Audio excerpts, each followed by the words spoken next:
Mathias Vichora et Anissa Bonnefond sont dans la tourmente depuis la divulgation des accusations réciproques de violence conjugale dont ils font l'objet. Libération a enquêté sur le couple et révèle le contexte de la dispute entre les deux personnalités.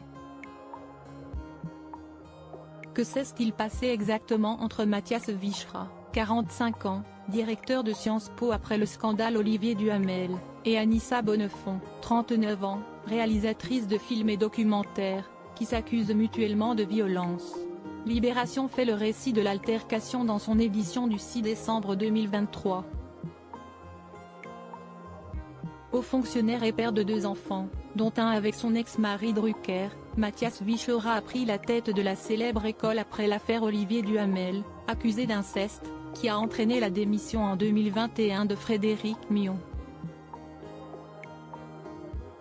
Sa compagne Anissa Bonnefond, à qui l'on doit le documentaire sur Olivier Rousteing nommé au César, rentrait à ce moment tout juste de la promotion au Japon du long-métrage La Maison avec Anna Girardot. Dimanche dans la soirée, elle franchit la porte du commissariat du 7e arrondissement de la capitale pour déposer une main courante contre Mathias Vichora. Selon Le Parisien, elle raconte qu'il l'a poussée par terre. Une source policière citée par le quotidien parle même d'un poignet cassé il y a 6 semaines, écrit Libération. Le journal a d'ailleurs remarqué qu'elle portait une attelle noire au poignet dans ses publications sur Instagram. Peu après la main courante d'Anissa Bonnefond, Mathias Vichora vient en déposer une également, après une claque qu'elle lui aurait administrée. Chacun a ses arguments, chacun sera placé en garde à vue. Elle sera levée lundi 4 décembre après-midi, sans plainte d'un côté comme de l'autre. Selon le parquet de Paris, l'enquête se poursuit.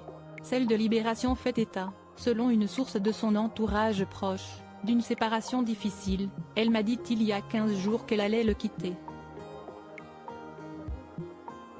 Soupçon de violence conjugale face à la lutte contre les VSS à Sciences Po. Mathias Vichora a vu l'affaire prendre de l'ampleur médiatique jusque dans les bancs de Sciences Po où des étudiants appellent à sa démission, lui qui est censé lutter contre les VSS, violences sexistes et sexuelles. Il a alors publié un communiqué qui stipule qu'il s'agit de sa vie privée et que les ruptures, rarement évidentes, ne devraient en aucune manière faire l'objet de communication dans les médias et les réseaux sociaux. Anissa Bonnefond, contactée par Libération, a expliqué que cela relève de sa vie privée et ne regarde absolument personne.